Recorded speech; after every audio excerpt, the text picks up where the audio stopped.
സതീദേവിയുടെ ദേഹത്യാഗത്തെ തുടർന്ന് അതികുപിതനായി തീർന്ന് മുച്ചൂടും മുടിക്കുന്ന പരമേശ്വരനെ മഹാവിഷ്ണു മുറുക്കെ കെട്ടിപ്പിടിച്ച് സാന്ത്വനിപ്പിച്ചു താപം ശമിപ്പിക്കുന്ന സങ്കല്പമാണ് കൊട്ടിയൂർ വൈശാഖ മഹോത്സവത്തിലെ രോഹിണി ആരാധനയുടെ ഭാഗമായ ആലിംഗന പുഷ്പാഞ്ജലി. കുറുമാത്തൂറിലത്തെ നായ്ക്കൻ സ്ഥാനമുള്ള മൂത്ത നമ്പൂതിരിക്കാണ് ആ പൂജ നടത്താനുള്ള അധികാരം.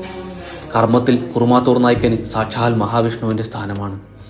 സ്വയംഭൂവായ ശിവലിംഗത്തെ കെട്ടിപ്പിടിച്ച് അദ്ദേഹം കിടക്കും. 1, 2, 5 മിനിറ്റല്ല, എത്രയോ നേരം. അത്ര നേരം കടുകിടാ ചലിക്കാതെ വിഷ്ണുവായി അദ്ദേഹം ശിവലിംഗത്തെ കെട്ടിപ്പുണർന്നു കിടക്കും. എന്നിട്ട് അദ്ദേഹം എഴുന്നേൽക്കുന്ന നേരത്ത് ഉയരുന്ന ഒരു ആരവമുണ്ട്. ദേവതാവൃന്ദം നടത്തിയ പുഷ്പവൃഷ്ടിയെ അനുസ്മരിപ്പിക്കുന്ന ഒരു പുഷ്പാഞ്ജലിയും. അതാണ് ജീവിതത്തിൽ ഞാൻ കണ്ടിട്ടുള്ള ഏറ്റവും സുന്ദരവും ഹൃദ്യവുമായ ആരാധന.